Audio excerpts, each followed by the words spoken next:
Chapter 7, Makfawa. Up, slave! Snarled the taskmaster, prodding Mishra's side with his goad. The stocky young man groaned and tried to turn over, earning another sharp prod. In Falaji, the taskmaster repeated the order, Rokik! Gaim!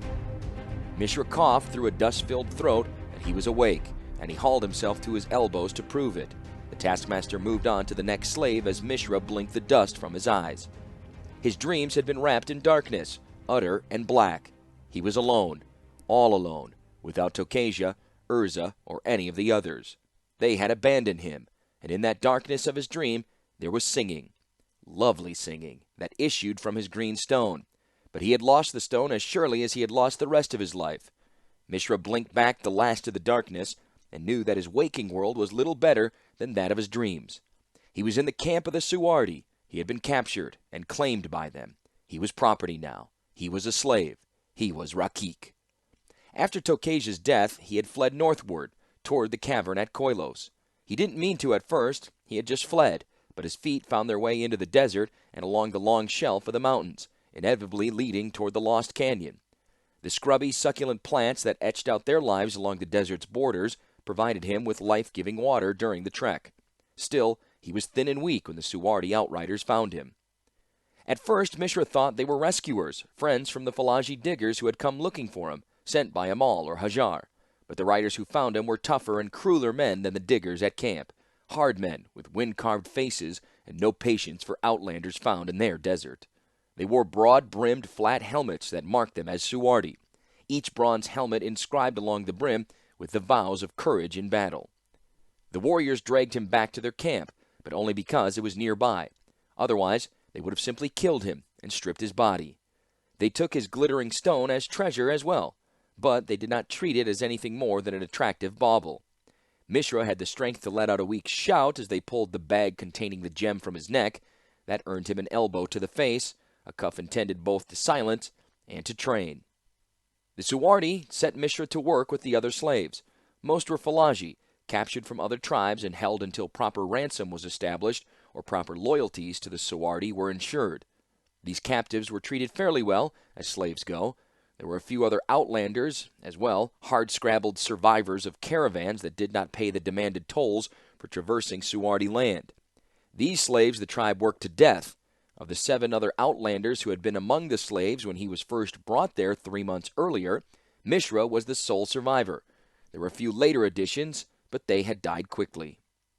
There had been no additional outlander slaves since then. The Suardi had apparently stopped taking them. So Mishra worked as a slave. He built, he dug, he dragged heavy things. He did not ask questions. Another outlander had asked questions, and his teeth were removed with a chisel.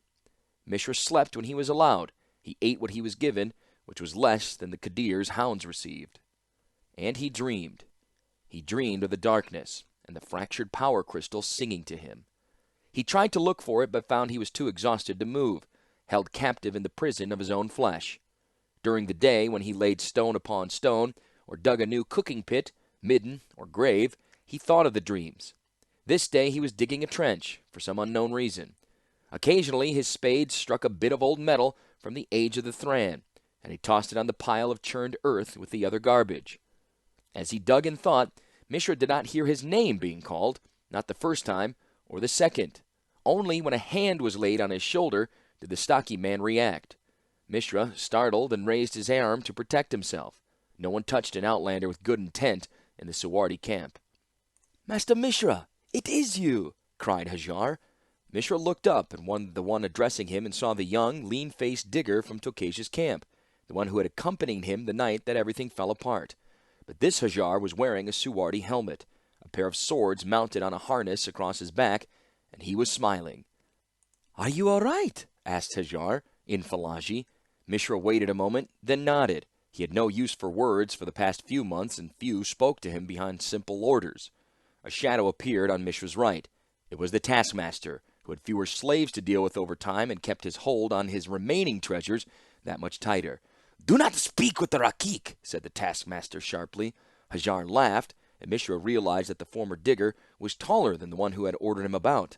"Do you know who have digging holes for you?" Mishra wanted to say that he enjoyed digging the holes, and Hajar should not take that one pleasure away from him. But the words were lost on the way to his mouth. This man is a great scholar, continued Hajar. He knows things no other man knows. He has discovered secrets of the old ones, and you have him digging ditches. Hajar laughed again. Scholar, the taskmaster spat into the dust. That explains why he digs ditches so poorly. Now go away. Hajar shook his head. He should not be digging ditches at all. You're right, the taskmaster exploded. I expected him to die months ago. He is an outlander and a slave. He works for me, Marik the taskmaster, for the moment. You want him to work for you? Go to the Kadir. Hajar paused for a moment, then said, I shall. Try not to kill him before I return. And Hajar was gone, head held high, heading for the center of the camp. Mishra dug energetically, but the taskmaster was displeased with his work. A sharp jab in the side with the butt end of a goad reminded the former scholar that he should not have talkative friends. Mishra groaned under the blow and slowed only slightly as the ache spread through his body. He let the pain pass through him and resumed digging. At the end of the day, the Suardi held their communal dinner. The Kadir's tent was fed first, then the warriors, then the women and children, then the Kadir's dogs, and finally the slaves. And the Falaji slaves were fed before the outlanders, for there was a reason to keep the Falaji alive. Mishra was chewing a piece of stale, mold-spotted bread when they came for him, men in direct service to the Kadir, with their broad helmets and ornate necklaces of heavy gold. Ceremonial guards, the young man realized. The Kadir of the Suardi must be doing very well to thus equip his warriors. The guards spoke a few words, unheard by Mishra, to Marik the taskmaster, and the brawny master of slaves retired, grumbling, to his own quarters. Then the guards half marched, half dragged Mishra to the Kadir's tent, a broad, wax-colored pavilion lit from within. The soldiers stopped outside only long enough to remove the heavy hobbles that bound Mishra's feet. Then they pushed him inside. The tent was soft and smoky. Braziers were lit around the perimeter, and Mishra caught the scent of sandalwood and desert cedar wafting up from them, mixed with other pungent spices. The scent hurt his nose and made his eyes water, but it succeeded in dampening the stench of the Suardi themselves in these close quarters. The ground was covered with thick rugs woven from wool of mountain sheep and stained with food, and in some places blood. Great reclining pillows were scattered about. To either side of the room were the immediate relations of the Kadir, the hangers-on, the courtiers, and the ambassadors from other tribes. At the center of the tent was a platform, raised and covered with slightly cleaner carpets. This was the Kadir's place. The Kadir was a massive man, thick-shouldered, thick-necked, and thick-headed. He was beginning to give in to the results of his own success. His belly spilled slightly over the belt holding his robes shut. As Mishra entered the tent, the Kadir was helping himself to a great bowl of shelled nuts. At one side of the Falaji leader was seated a similarly built, similarly dressed, younger version of the Kadir.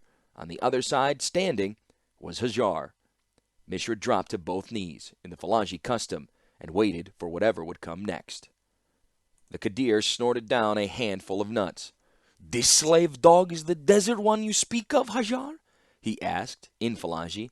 His voice poured out the words like thick coffee. That he is, most eminent one, replied Hajar in the same language. And he is a scholar, you say? Said the Kadir. A most respected one, said Hajar, and Mishra noticed that the young version of the Kadir was not smiling. In fact, he looked bored. The Kadir leaned forward and stared at Mishra. Doesn't look like much of anything, even for an outlander. Laughter rippled among the courtiers, relations, and ambassadors. Do you judge your horses by their bridles? Asked Mishra, or by how hard they serve? He said it in a low voice, barely more than a whisper. It was a desert saying he had learned from Amal, and the young man said it in perfect Falaji. He did not look up as he said it. He did not say it proudly or angrily, but he did say it. The room grew quiet immediately. The Kadir shot Hajar a venomous look that seemed to melt the young man in place. And the Rakik speaks our language as well, the Kadir observed. Hajar bowed nervously. I said he was most learned in a number of fields. When the thin Falaji looked up, the Kadir no longer looked at him. Instead, he regarded the outlander through heavy-lidded eyes. You know the legends? Asked the Kadir. Of the old ones? I know of the Thran, replied Mishra. An ancient race they were, which predated all other living races in the land of Terrasair. They left no bones of themselves, but they left the bones of their machines across the deserts. Bones you outlanders pick at like vultures, snapped the Kadir. Hajar saw Mishra hesitate for a moment. When he spoke, the scholar chose his words carefully. Those nations of the eastern coast seek to understand that which has come before them, the better to understand what it is to be. The Kadir made a grumbling noise that sounded like an unsettled stomach. There are some things that are best not known. The old ones may discover you picking through their garbage and punish you for your effrontery, and punish us for not stopping you. Another silence from Mishra. Then the Argivian said, As you say, most eminent one. He did not look down, and his face was an impassive mask. Hajar could not detect, not a trace of sarcasm. Neither could the Kadir. He leaned back on his pillows and snatched a huge metal wine cup from its tray. So, you are a scholar? He inquired. I am but a student, returned Mishra, but I have much knowledge. You know your philology well, said the chieftain. Mishra shrugged. I had good teachers. It was one more tool in learning the past. The Kadir rumbled again. Hajar had already surmised that the leader of the sorority had little time for or interest in the past. You know the Outlander languages, Argiv, Korlis, Yoshin. He spat the last name like a curse. They are one and the same language, said Mishra calmly. Though there are differences in dialect and accent, the dialects diverged over centuries due to the Kadir held up a hand, and the young man was immediately silenced.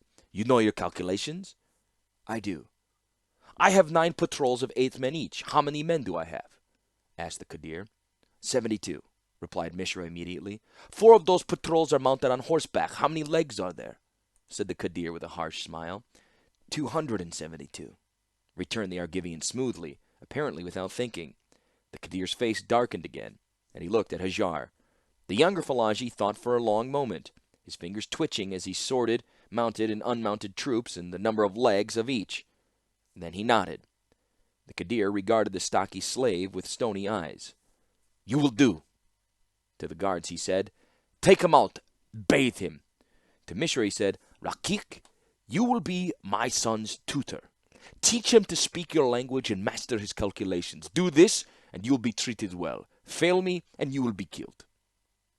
Mishra rose and bowed deeply. As your will is merciful, eminent one. The 2 guards flanked Mishra again. One of them still carried the hobbles. The other put a hand on Mishra's shoulder. The stocky Argivian turned and left without saying a word. Hajar noted that throughout the entire conversation, the young Kadir, the smaller version of his father, had said nothing and seemed no more interested in his new tutor than in anything else in the tent.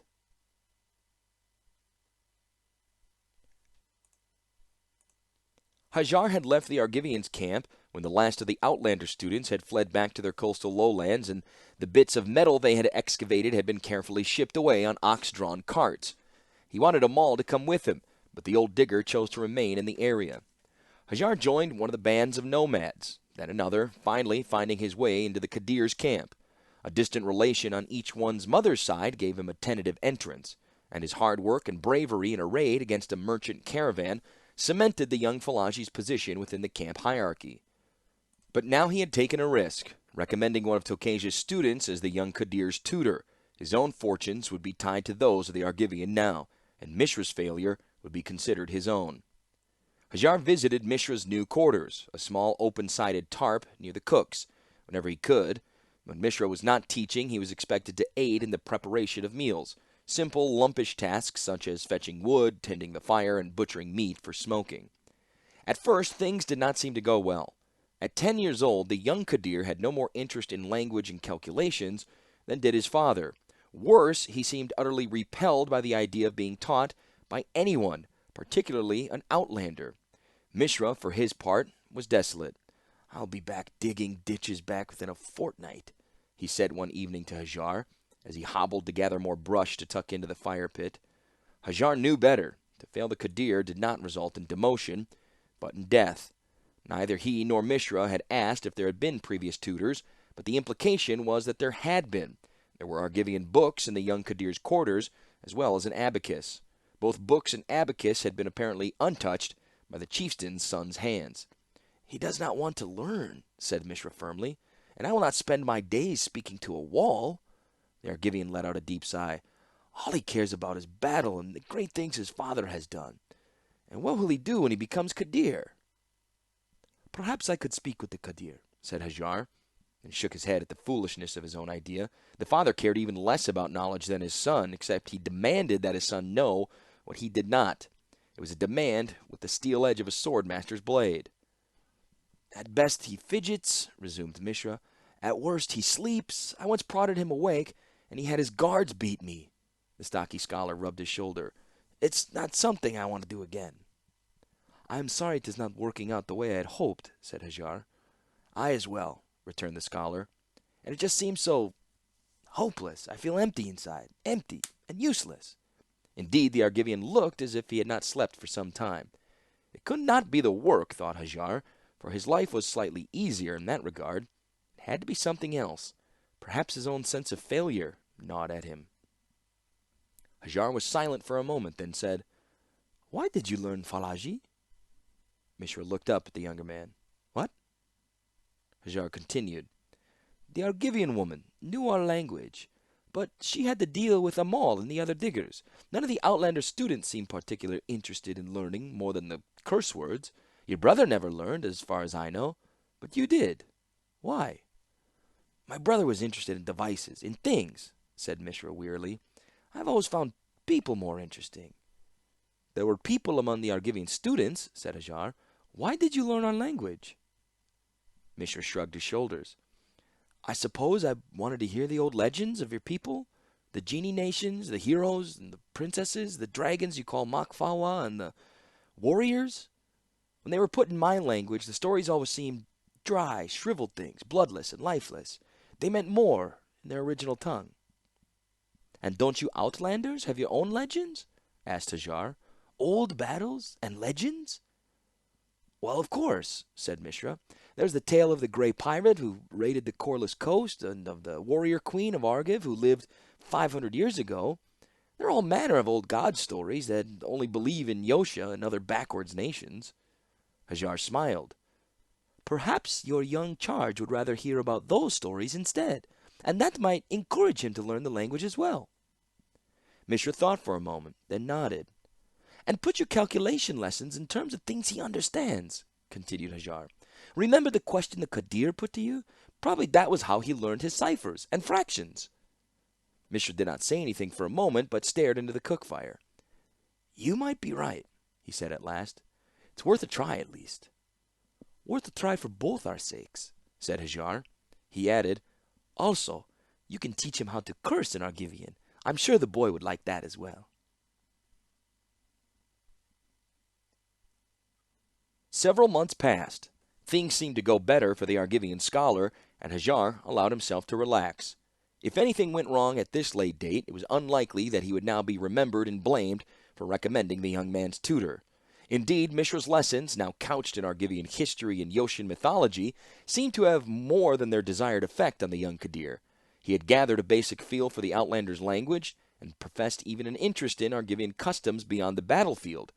The youth's temper toward his slave tutor had improved as well, and the beatings became less frequent, then disappeared entirely. Nor, according to Mishra, did the youth sleep in class any more. Indeed, the young Kadir seemed almost to warm to the Argivian scholar, and oft-times now Mishra was spared from his cleaning duties in order to finish a tale begun earlier in the afternoon. One evening, Mishra had asked Hajar to attend as the young Kadir recited the tale of the Grey Pirate and the last of the Sea Dragons. There were about a dozen attending, but only Hajar and Mishra understood what the boy was saying fully. He would tell part of the tale in Argivian, then speak again in Falaji. The Falaji versions were much more florid, obscene, and bloody in their descriptions, but Mishra did not correct the youth.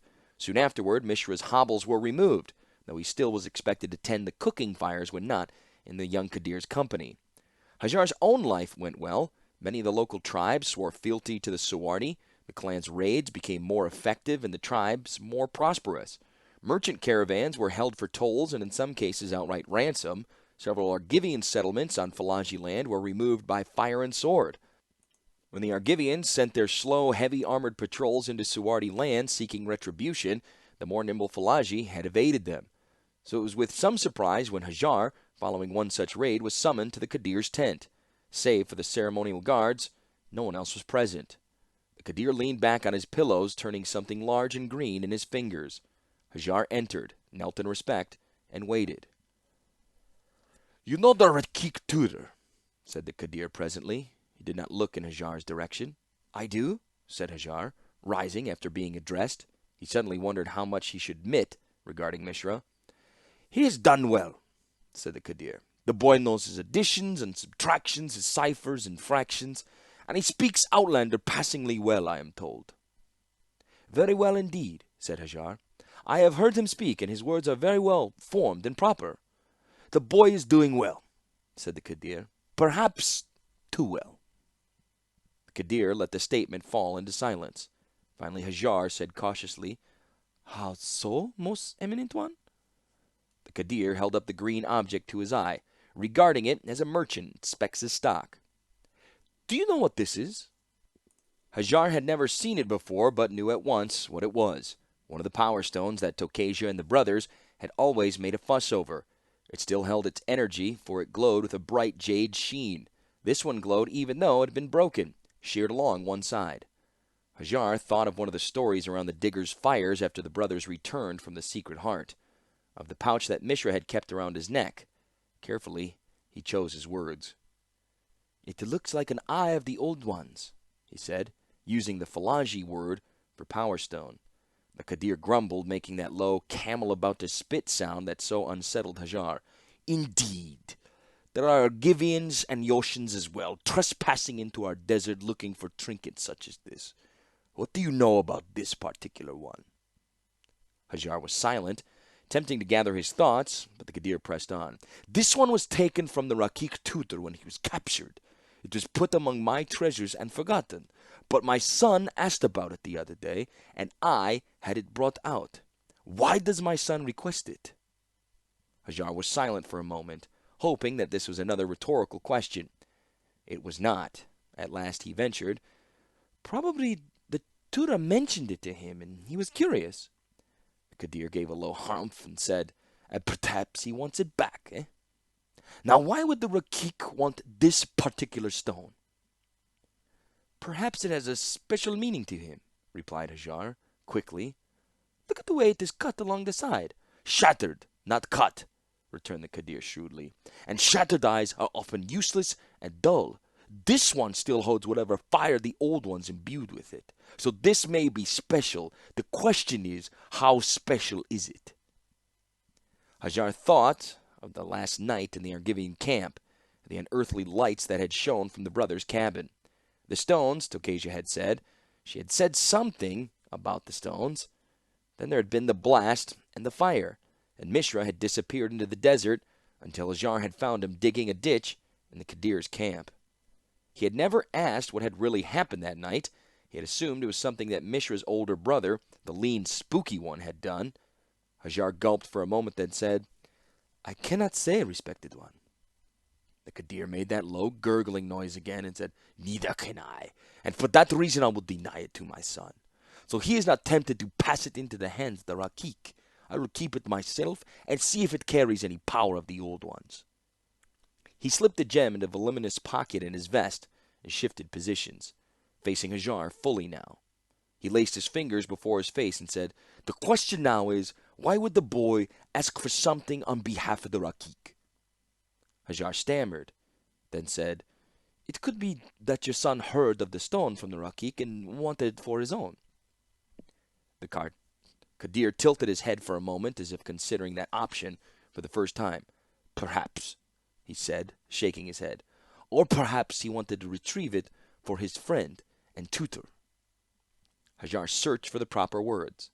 A Kadir's son would never be friends with an outlander Rakik. Agreed, replied the Kadir. My fear, though, is that he listens to the outlander too much. He leans on him, as a man leans on the crutch, and if one leans too often, one forgets how to walk on one's own. Hajar said softly, I do not think you need to fear that occurring.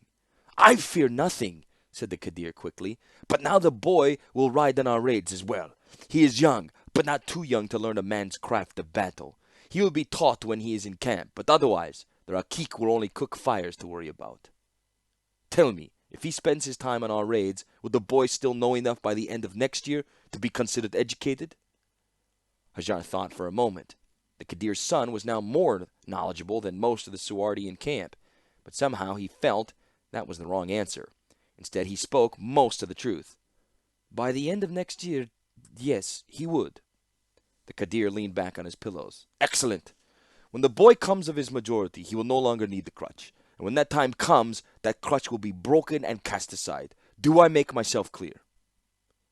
Hajar looked into the Kadir's porcelain eyes. It was very clear indeed. The Kadir worried about his son's loyalties. When the time came, Mishra would be taken out into the desert and killed quietly.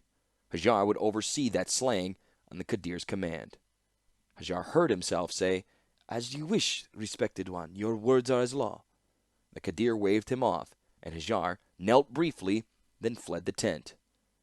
Hajar's mouth felt as if it had been filled with dust. He had heard the Kadir's death warrant, and he knew if he disobeyed he would be signing his own. And for what? A pack of fatherly fears and half a stone? Hajar walked past the prince's tent and saw, through the opening, Mishra and the young Kadir talking. Their voices were low, but they frequently broke apart and laughed, sharing private jokes. The Kadir's sons motioned, and Mishra poured drinks. He lifted his cup and joined the young Kadir in a toast of Nabiz. Hajar frowned. Perhaps the old Kadir was not wrong in his worries about his son. Perhaps as a youth the Kadir himself had a friend upon whom he depended and who mysteriously disappeared one day. Perhaps, thought Hajar, that was the nature of being a leader. One relies on others, but one does not depend utterly on them. Hajar decided to walk back to his own quarters the long way around. He would not tell Mishra, and could not tell the Kadir's son.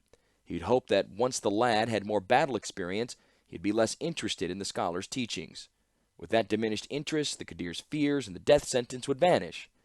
Unlikely, thought Hajar, but possible. After all, a lot could happen before the end of next year.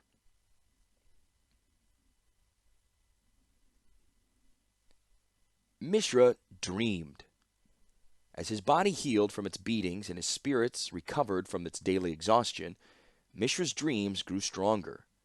Sometimes he dreamed of Tokasia, sometimes of his brother, but most often he dreamed of the stone, as it sang to him out of the darkness. He had told the Kadir's son of the stone, and the boy had discovered that, yes, his father still had it in his possession. Mishra knew this already, for the stone held him to the camp as no hobbles ever could, so he dreamed of the stone, imagined it spinning in space, singing its plaintive dirge, crying out to him. He wanted it back. He wanted to go to it. And in his dreams, he went. In the dream, he awoke and realized he was somewhere else, far from the Suardi encampment, far from the desert itself, far from the world. The sky above him was not filled with the familiar Falange stars, the thick, light-dotted soup of the night sky. Instead, it was overcast and dark, flickering with diffused pulses of lightning. He could see in the darkness, and he realized he was atop a low, bare tor surrounded by thick vegetation. He heard the singing of his gem in the distance, and he moved toward it. The vegetation around the bare hillock was thick and tangled, but he moved through it as if he were a wraith. It was a riot of bright yellows and oranges against darker leaves. He paused and saw the leaves themselves had a strange sheen, as if they had been stamped from steel plates. The flowers as well were metallic and dripped foul-smelling ether instead of nectar. He touched one of the leaves, and it reverberated to his touch. Its keening matched that of the stone, and he ignored the leaf, following the heart-tugging wail of his gem. He made a detour around a great pool with an oily film dancing across the surface. He looked away for a moment, and something large and black surfaced in the pond, then dived again. When he looked back, he saw only slowly spreading rings rippling out toward the borders. The water moved oddly, as if it were made of something thicker and more syrupy than ordinary water. He found a clear-shelled egg and for a moment thought it was his missing gem. On closer inspection, he saw that the hand-sized egg had a translucent shell, and within that shell a small, gold-colored creature was growing. No, not growing, he realized, being assembled. Smaller golden creatures were moving spans and joints around within the shell, assembling it like one of Urza's devices. As he watched, the thin form of a lizard's skin and skull appeared in the murky darkness of the egg. Then the singing began again. He set the egg down and followed the siren call. It began to rain. The rain tasted like tears, leaving oil-streaked patches on his clothing. He followed the song. Finally, he reached a building, a pyramid among the jungle of metal plants. The building's architecture seemed familiar. It was made of ropey roots and metallic cables. There were markings along the side of the building, but in his dream he could not decipher them. The plants had pulled their trailing roots away from the base of the pyramid, and Mishra saw a set of stairs leading upward to a small alcove. Within that cave shone the greenish light of the Power Stone. Yes, he had seen this type of building before. He had been inside one, once, in a hallway lined with mirrors, when he had first gained the stone that now waited for him. There was a loud metallic crash to his right among the thick serrated leaves. A huge brass head erupted from the surrounding vegetation. At first, Mishra thought it was a giant serpent, for it had a huge triangular head mounted at the end of a looping metallic neck. Then the beast emerged fully, and Mishra saw the neck was moored to a huge elephantine body with leonine paws ending in sharp steel claws. It was a dragon, but a mechanical one, crafted by unknown hands and granted inhuman life. Its eyes were dull, flickering blue gems. Steam vented from its nostrils and leaked from its joints. It was an engine built in the shape of a great worm. The dragon engine saw Mishra and let out a low, challenging bellow. Then it began to move forward, half loping, half slithering from its jungle hiding place. Mishra froze for a moment, but only for a moment. Then he fled up the stairs, toward his lost gem. His dream logic told him that if he reached the gem, everything would be fine. The stairs seemed to elongate endlessly, and his feet were suddenly mired in tar. Still he pressed upward, feeling the hot breath of the dragon engine behind him. Finally, he reached the top of the steps, and his fingers closed around the green gem. At the first touch of the gem, a wave of peace washed over Mishra, and he forgot the steam-dripping engine behind him. When he did turn, the creature was no longer trying to scale the stairs to reach him. Instead, it lay along the length of the steps. Its ears were laid back along its head, and its eyes flickered, not with rage, but with obedience. Steam dribbled weakly from its nostrils. It was waiting for him to tell it what to do. Mishra held up the gem, and its lights bathed the creature fully. It was truly a mechanical engine in dragon form. Its forelegs were like that of a dragon, but instead of rear limbs, it possessed a set of linked plates curled over a collection of smaller wheels. Treads, thought Mishra. The device carried with it continual road that could be laid down before it and picked up afterward. It made sense. Interesting. Someone said the word, and Mishra wheeled around. No one spoke again, but Mishra heard the word echoing in his mind. There above the alcove was perched the mirror figure from his earlier vision, a creature of bones, armor, horns, and tendrils. Somehow Mishra knew this was more than just another construct.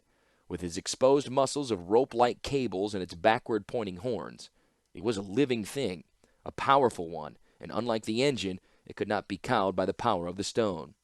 The creature perched over the alcove regarded Mishra for a long moment.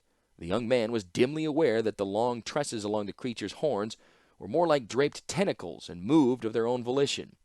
Then the creature laughed at Mishra, a dry, hollow laugh, the laugh of a skeleton. "Give me the stone!" shouted the creature, and leapt down on top of him. Mishra screamed. He tried to wake himself up, tried to force himself to run, tried to force the dragon engine to defend him, but the horned creature laughed, and Mishra felt its claw-like grip close around its own hand, the one holding the gem. There was a wrenching pain along his arm as the creature pulled the gem away, taking Mishra's arm with it. Mishra screamed again and woke. He was in his tent, the open-sided tarp pitched near the cooking fire. One of the guards was by the fire, looking at him, but not moving either to help or to punish. Mishra looked at his left arm. It was still there, though there were streaks of red along its length, as if a briar had worn its way along its length, or as if claws had grabbed it. His fist was clenched tightly. Slowly, Mishra opened his fingers. There was no green gem at the center of his hand. There was nothing at all. Mishra took a deep breath. It was a dream, more savage and lifelike than before, but still a dream. He exhaled slowly. Then the ground beneath him began to shake. Hajar was on guard duty that night, but at the far perimeter of the camp. One of the survivors later said he heard the young Qadir's Rakik cry out a curse before the abyss yawned open and released its hell creature. That could have been something added after the fact. So much of what happened that night was later embellished. At first, Hajar thought it was nothing more than a night tremor, a shifting of the sands cooling after the hot summer heat. Sometimes a ripple like that traveled thousands of miles from the Sardian Mountains all the way to Zegon. Some said such tremors were omens, but then, in the desert, anything the least bit unusual was assumed to be an omen. But a night tremor lasted for a moment, perhaps two, then subsided. This one persisted for a full 10 seconds. Then it grew stronger. Already the camp was reacting to the assault. The goats rushed from one end of their pen to the other, looking for some means of escape. Several of the horses, tethered for the evening, pulled at the reins, trying to escape. There were shouts among the camp as guards called to each other, and sleeping Falagi awoke to find the earth rippling about them. Hajar shouted, but did not know if it made any noise. Already the roar of the earth was more than his ears could take. Tents came loose from their moorings and collapsed. The low fence around the goat pen was shaken free, and the goats, a flurry of white and gray, bounded to freedom. The horses pulled their pegs loose from the ground and fled into the night. Then the Makfawa escaped from its earthen prison and bored up through the center of the camp. It was a dragon of the old legends, its head a wedge-shaped spike that effortlessly plowed from the ground, followed by a chain-like neck, and finally a great body made of metal ribs. It took a moment for that to sink in on Hajar. The Makfawa was made entirely of metal, its brass hide shining in the moonlight. Several of the guards were already fleeing, but more were rushing towards the monstrosity. The creature had appeared from below, near the center of the camp, near the Kadir's tent. In some, Falagi, that inspired loyalty. In others, fear. Hajar felt nothing more than life-saving caution. Gripping his spear, he spiraled around the perimeter of the camp, hoping to pick up some reinforcements before charging the beast. Some of his brethren would not wait to gain allies and were already attacking the creature. In response, it snaked its head down in a leisurely gesture and snagged one of the attacking men. Its jaws closed on the head and shoulders of the attacker, and the warrior screamed. The scream continued as the dragon snapped its head up like a whip, opening its jaws, and its head reached its highest point of the arc, releasing the attacker. The scream sailed over Hajar's head and was suddenly cut short when the warrior landed in the darkness beyond the camp. Other warriors were attacking now, but their curved swords and barbed Suardi spears had no more effect than if they were trying to hack through a stone wall. The dragon's head darted forward again and came up with the struggling form of another warrior. This one shook it back and forth like one of the Kadir's dogs tormenting a hare. It flung that man away as well and slowly climbed the rest away out of its pit. Hajar wanted to charge as well, as many of the warriors were doing, to protect their Kadir and their camp, to gain revenge against the creature. But the part of him that had worked for Amal in the Argivian woman's camp knew what that thing had to be, and who would best know how to handle it. He found Mishra huddled beneath his tarp, curled into a small ball. "The dream," he muttered, his eyes welded shut. "The dream." It seemed to Hajar as if the youth were trying to wish the creature away. "It's a real," snapped Hajar, adding in Argivian. "It is a device, an artifact. You know about devices. How do we defeat it?" The Outlander's words seemed to pull the scholar from his panic. "Of course," he said slowly. "It has to be a device. Perhaps not Thran, but still a device. I must have the stone." "Stone?" said Hajar, a sick feeling growing in the pit of his stomach. "A green gem, cut in half," said Mishra quickly. "They took it from me when I first came here. With it I can weaken the Dragon engine." "I've seen it," said Hajar, turning toward the battle. Quietly he added, "The Kadir has it." Hajar looked across the devastation that the Dragon engine had already created. Women, children, and elderly were already fleeing the camp, while the warriors had regrouped for another assault. The Falaja youth saw the broad figure of the Kadir among them. There was a flash of green against the Kadir's broad chest. "There!" Hajar pointed to the large figure of the Suardi chieftain. "He has it!" He did not wait to see if Mishra was following, but leapt forward into the fray. Hajar was about 200 paces behind the main mass of men, led by the Kadir. His position saved his life. The dragon engine leaned forward and opened its mouth in front with a charging concentration of men. There was the sound of a whirlwind within the great beast's body, and it breathed a gout of red-tinged steam. Hajar heard screams ahead of him as the billowing cloud enfolded the warriors. He felt the heat and staggered back a few paces, then charged forward again into the quickly dissipating clouds. The men had been cooked where they stood, their flesh peeled back and charred by the heat. Hajar felt bile rising in his throat, but he looked around for a large form, a form that had to be the Kadir. Hajar found him face down in the dirt, a growing pool of blood beneath his body from where the steam had disintegrated the Kadir's skin down to the bone. Cursing the task, Hajar knelt next to the old man's corpse, and began rifling his pockets. Hajar looked up only once to see an assault led by the Qadir's son make a minimal impact on the creature's armored hide. The Qadir had been true to his word and had kept the stone close to him. It glowed now, reflecting the embers of the charred flesh around it. Hajar grabbed the stone and made the mistake of looking up again. He stared directly into the eyes and maw of the Makfawa. There was thought behind those eyes, Hajar realized.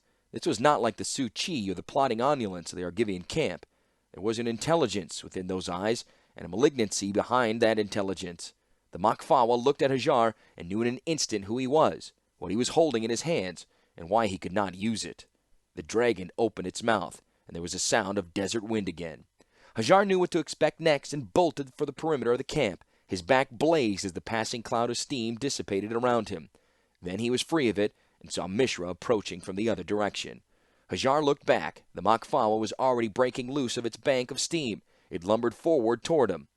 Hajar turned and tossed the half-stone at Mishra. Then he jumped aside, covering his face with his arms on the chance that Mishra did not truly know what to do to defeat the dragon engine. Maybe, he thought desperately, the dragon would think him dead and pass him by. For a long moment, Hajar held his position. At any moment, he expected to feel the dragon's wrath. When it didn't come, he slowly moved his hands away from his face. The Makfawa was supine, looking for all the world like one of the Qadir's, no, Hajar reminded himself, the late Qadir's dogs. Its steel-taloned paws were drawn up under its forward haunches, and Hajar noted that instead of rear feet, it had a curious set of wheels and plates. The dragon engine's neck was bolt straight and lying flat on the ground, an arrow with the beast's metallic snout as its head. Streamlets of reddish steam hissed from the corners of its closed mouth. At the point of the arrow stood Mishra, holding the green half-gem aloft. In his hands the power stone was shining brightly, a beacon in the night. Hajar stood and staggered over to the scholar. "Did you kill it?" he asked. Mishra shook his head, and his voice sounded distant. "No, this is different. It is not weakened by me. I think it obeys me." There were shouts, and Hajar saw the young Qadir approaching. He was bleeding from a nasty cut along one arm, and his reddened face looked as if he had caught part of the steam cloud. "Is it dead?" he shouted at Mishra. "Subdued," replied the scholar. I think I can control it now." The young Qadir nodded and said, "My father will be pleased." Hajar started, then spoke. "I'm sorry, young one, but your father is—" He let his voice trail off. "You are Qadir now." As he spoke, he saw a veil come down over the young Qadir's face. It was as if the news had turned the youth to stone, had petrified his features. His face suddenly seemed harder than it had moments before when he was just the son of the Qadir. The new Qadir nodded and turned to Mishra. "You can control this thing?" It was a blunt question. "I believe I can," said Mishra. "Can anyone else?" asked the young chieftain. Mishra thought for a moment, then shook his head. "I believe that if your father could have, he would." Then another pause. "We can check later." "Agreed," said the young Qadir. "Take this thing away from the camp for the moment, and remain with it until morning." To Hajar he said, "Take me to my father's body. We must inspect the wound and see how much damage has been done. We have lost much this night." He looked at the dragon engine thoughtfully and said as much to himself as to Hajar, "But perhaps we have gained much as well." Hajar and Mishra hesitated for only a moment, but it was enough to earn the reproach from the new Qadir of Suwardi, chiefmost of the Falaji tribes. "Get moving!" Mishra said softly. "As you wish, most revered one. I remain your Rakik." "No!" said the young man, holding up a hand in the same manner as his father had months before. His face softened for a moment. "You are no longer Rakik, a slave. I make you now Raki, my wizard. I will need you at my side with this amazing device. With it we can maintain our hold over other tribes and gain new ones as well. Will you serve me willingly?" Mishra dropped to one knee and said, "Of course." Hajar was impressed as well. The boy acted as if he had been preparing for this moment and knew exactly what had to be done. "Thank you," said the youth to Mishra. "Truly, your mother and my mother must have shared a common mother. But right now, let's hurry. We have much yet to do this night."